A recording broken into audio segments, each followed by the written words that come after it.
Good afternoon, everyone. I'm Steve Fahey, and I would like to welcome you to our webinar today, Leveraging GIS Data in BricsCAD. Before we get started, I have a couple of updates. Because this is a public presentation, we will have all mics muted. We do encourage you to ask questions, and we have allocated time for Q&A at the end of the webinar. If you look at your go-to control panel, you'll see a question box and a chat box. Enter any questions you may have during the presentation in either box, and we will answer them at the end.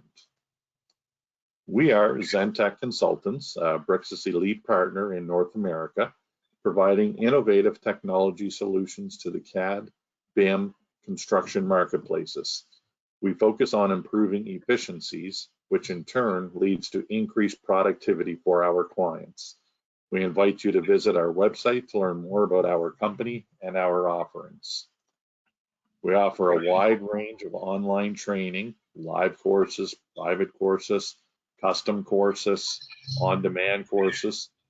Please visit our website or contact us directly to learn more. I'm pleased to have Rick Ellis from Bricsys join us today.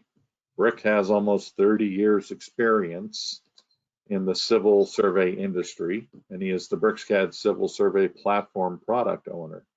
Today, he will be showing us how we can leverage our GIS data in BricsCAD. Rick, I'm going to change the screen over to you, and you can take it away. All right, thank you, Steve. All right, you should see it there. Okay. All right, so if you can see my screen, we are good to go. I do. Thank you, everyone, for taking the time to see what we've been doing in BricsCAD as it relates to working with GIS data. That's just one of the areas that my team has been working on the side of things with the civil and survey tools.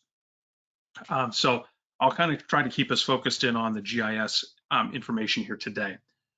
I am going to be showing you this on the newest version of BricsCAD. That's going to be v24.2, which will actually come out to everyone within the next week, I believe, on that. But I just wanted to show you what's the latest and greatest here, rather than saying, oh yeah, some of this stuff may be coming, that type of thing, because certainly anyone that's using the current version of BricsCAD, this will be just a maintenance update to that. And what we've really done with GIS in general in BricsCAD is we're not trying to become a replacement for a full GIS system like ArcGIS or something like that. What we want to do is enable these GIS workflows for people who are CAD users and do that in their familiar CAD environment. So a lot of focus is on importing and exporting data so that you could use it as background information for your designs. Also, the ability for you to manage the data and round trip it. So maybe part of your job is that you are supposed to update some of the data that's in your GIS system. If you can import that into BricsCAD, make the geometry updates or the data attribute updates, and then export it back out to your GIS system, you can do that in, again, a familiar environment without the need to purchase and learn other software that you may not be familiar with. So those are kind of the areas that we're focusing in. Also, I know on the surveying side of things, you might be creating a lot of data from scratch, or creating GIS data, and you're asked to deliver that as part of your project, or even your design information might be delivered into a GIS system. Those are the tools and the areas that we're really focused on. So the drawing that I have currently open is a pretty simple data set, and it is a series of lines and blocks that have GIS data attached to them. Now, this was created in AutoCAD Map or Civil 3D, one of the two of those, and it had a bunch of object data attached to it. Now, object data is something very unique to AutoCAD Map and Civil 3D. So most other programs aren't going to be able to read that. For instance, if you took this drawing and just handed it off to ArcGIS, they wouldn't be able to read the object data off of it. And BricsCAD by itself, if I was to pick one of these lines, it doesn't show that object data here in the properties panel either. But what we have in the Civil Explorer now on the GIS tab is a button called Convert from Object Data. Now, what this does when I run it, there's really no interaction that I would do with this command because all it does is it goes out and finds every object in the drawing that has object data and converts it into the BricsCAD GIS data format.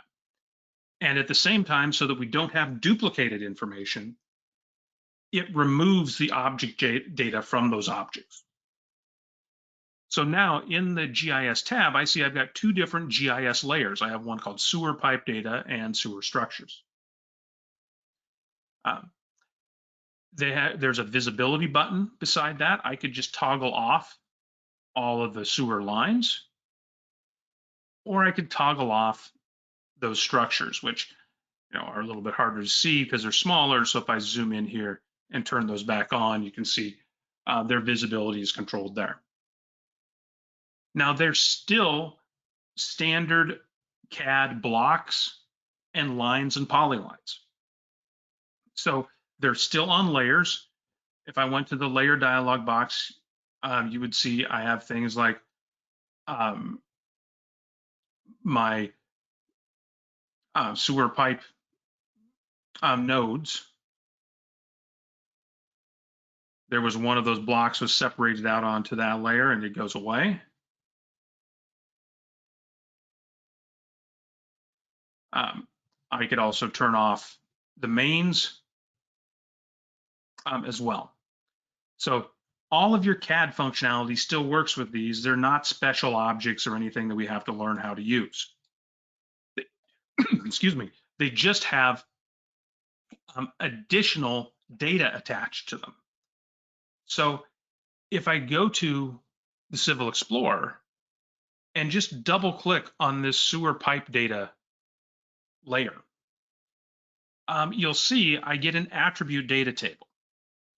And it shows me all of the information that was attached to these different objects. So I have, in this case, pipe size, the project number that was used, and a material.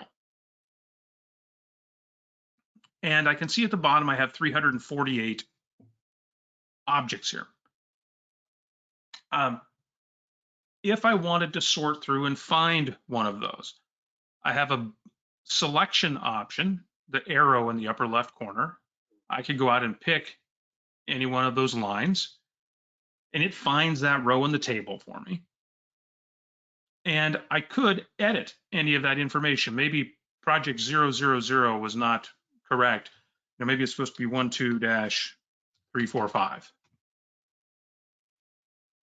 So we're updating the data here as we go. If we want to go the other direction, maybe I need to figure out where this object is. I can right click on it and select it. If I move this out of the way, or actually, why don't we right click here and say zoom to, because it was in the other end. There is that particular object. Now, I currently can't pan and zoom right now. This is not a modeless dialog box. That is something that we are going to update and have for you very soon. For now, I'd have to close out and I could then pan and zoom with it. So easy way for me to find those objects. If I go back to that, we can also sort through the database information. So at the top, I can go to a filter. and say, maybe I want to filter for only the materials that are PVC. So only find the PVC pipes for me. It sorts through that and it says, now I've filtered out and found 154 out of the 348 objects. If I select all of these and right click and just tell it to select them, now I can highlight and see these are the PVC pipes. I could move them to a different layer. I could change their color. I could do whatever I wanted with my standard AutoCAD or BricsCAD, sorry, commands with that. I'll escape from there. So very easy to bring in that existing AutoCAD map data and sort through and edit any of the tabular attributes or any of the geometry, because I could edit the geometry just by selecting a line and grip editing it.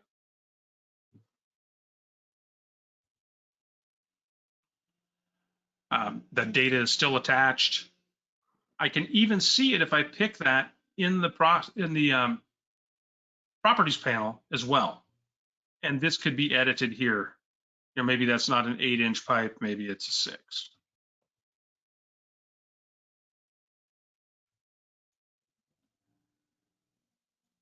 So that's one method. If you have data that was created in AutoCAD map or Civil 3D. I can also import GIS data. And I'm going to import a file, and I'll pick these two. In addition to shapefiles, we are also now supporting importing from a file-based geodatabase. So excellent. I've got shapefiles, so I'm going to add those.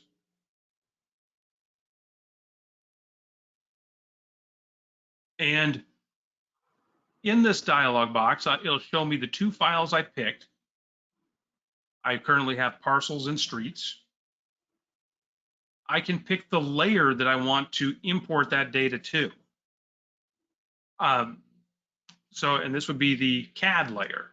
So if I click on that, I can either pick an existing layer from my template or my current drawing, or I can have it make up a new layer for me. I can, for instance, do EX streets or whatever.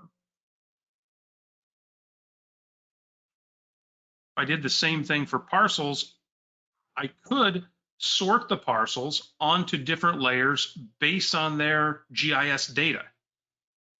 So I could sort them out by, for instance, zoning. If it's in here, yeah. So that we put different polygons related to different zoning on different layers. I'm just going to put them all on the same layer to keep it simple for right now. It does show me the layer type as a polygon versus lines, because that has to be part of the GIS file as it was defined. And by default, it's going to bring in the GIS data as a data table, which we're going to see here in the Civil Explorer. If you pick do not import attribute data, it will bring in just the geometry and not the actual attribute data as well. And if you had something that had elevation data, because again, GIS data will handle those elevations often in a very different manner. For instance, if you had contours that you were bringing in, those contours would all probably be at elevation 0 with a data attribute for their elevation. Well, I could go to the elevation and have it map it from one of the fields. In this case, I don't want to do that, but so I could put each contour at its proper elevation, and then we'd have something we could build a surface out of. If you have a really large data set that you're bringing in, you do have an option to specify an import area.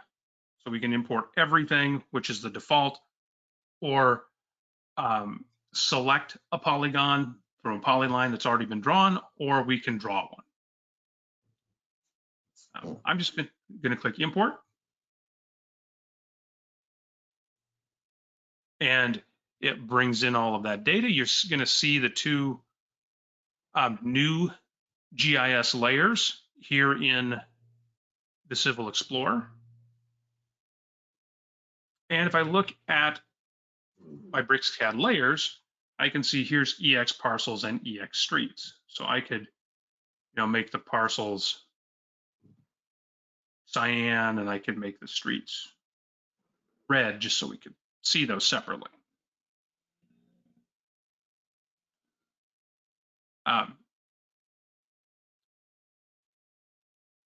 And exactly like the other data, I could turn the parcels on and off here in the Civil Explorer. Same thing with the streets. If I double click on the streets to bring up that table, we'll see all of the information that we had brought in. I could even pick one of those lines, and it's going to show me that's a local road. It's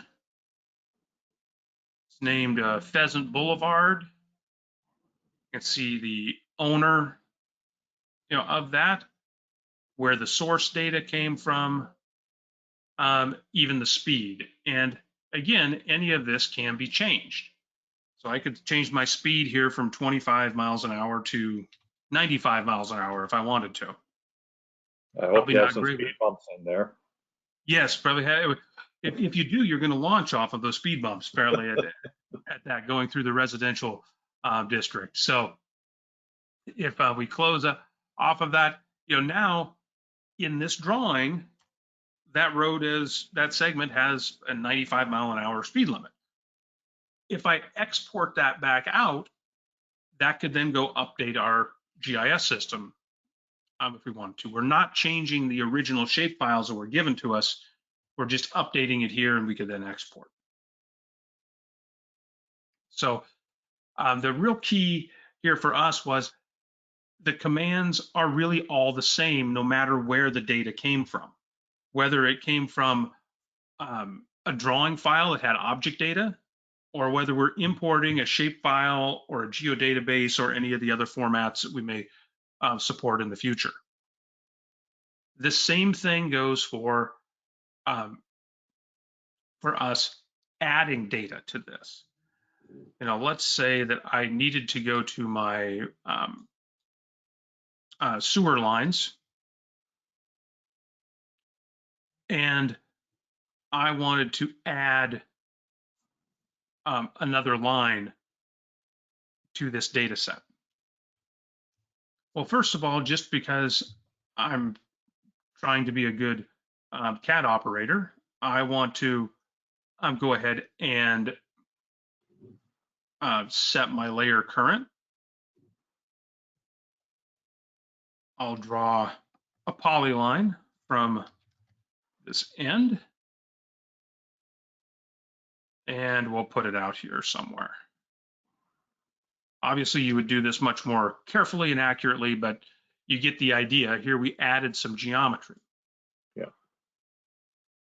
If I go back to this sewer pipe data option, I can either bring up the attribute editor, or I can just tell it I want to add a GIS feature. So I'll pick the line I just drew, enter that. And if we scroll down to the bottom, here's my new feature. The size, project, and material haven't been filled out. So I'm going to say this is supposed to be a 10-inch pipe.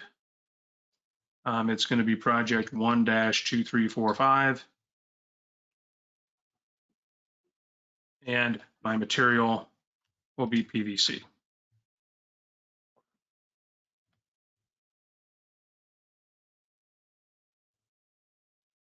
So if I picked that line and looked at it in the properties window, again, here's that data, pretty much indistinguishable from any of the other data that we came up with.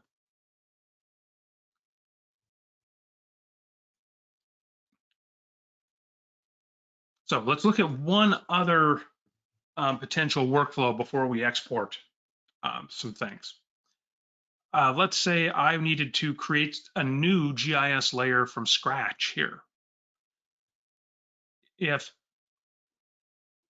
I go to this first button on the far left and pick Create GIS Layer, my new GIS layer name is going to be water. We'll say geometry type, it has to be either be a point, line, or polygon. It's going to be a line. And then I can add fields to this. So I could do a field of size. And my field type would either be a string, an integer, or a real number. So I'm going to say it's an integer because they're all going to be even numbers. I'll add another one here and we'll just say material. That's going to be a string. And maybe we'll do one more and we'll call it project. And you could put anything in here you want. It could be ownership, it could be maintenance records, whatever. I pick create. That gives me a new GIS layer in the table. Maybe we want to make up a new layer for this called water. And I'll make it green, so hopefully we can see it okay. And then I'm going to turn off the streets and the sewer, just so it's a little bit easier for us all to see. And again, this isn't design class here because we don't have a lot of time. I'm just going to draw a few polylines in. We'll stop here, go from that end and put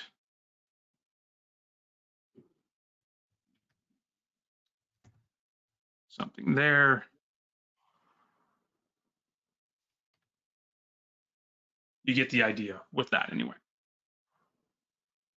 So the water table is currently empty. If I just double click on it to bring it up. If I pick Add GIS Feature, I can pick that, enter, and let's say this one is going to be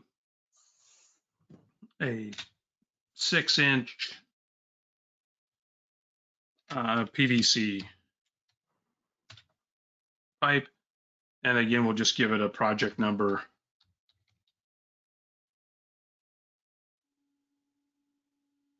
I can add another one. That should also be 6-inch PVC. And again, I'll just give it a different project number.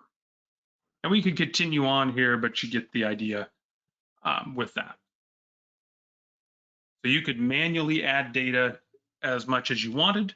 You could also import and edit. Then finally, we want to get this information out of BricsCAD and off to our GIS department. I could go to any of these features. There's multiple ways for us to export. One, maybe I want to export all the streets. I can right click there and just pick Export GIS Layer. Well, it doesn't ask me to select any objects because it knows what objects are part of that layer. All it asks me is where I want to export it and the name of the file. So I will save that. And if I brought that up in my file explorer, you can see here are the files for my shapefile that we could pass off to whomever we wanted to send that to. If you wanted to be more selective out of that, we can always go to the ribbon. I'm sorry, Steve, was there a question? No, just had a cough, sorry. Oh, no, that's fine. If I go back to the ribbon, under Import Export, there is GIS Export. Now, the difference here is it would let me select just some objects. I don't have to pick the entire layer. Say maybe this is all I care about exporting. And then it asks me what I would call this, and I'll just call it some parcels. Now, what you can't do, and this is not really a BricsCAD unique thing, this is more of a GIS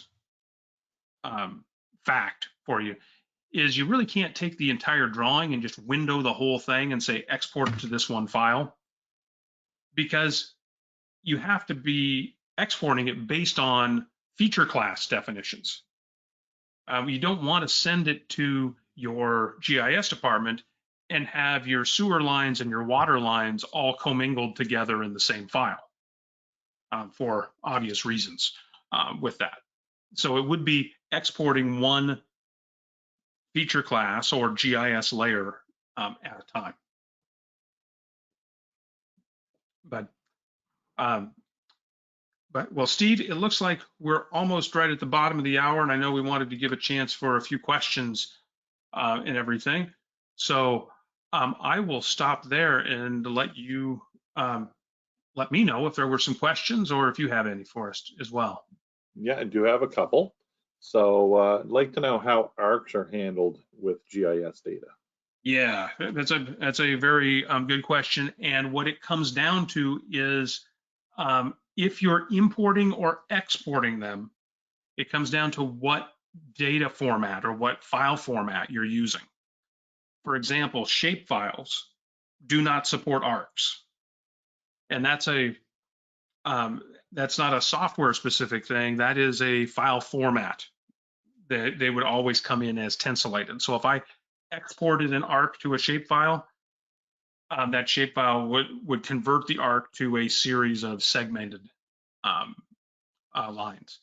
Now, other formats like the geodatabase that are a little more modern do support ARCs. And as long as you have ARC data that you're exporting, it would include that as an ARC in that format.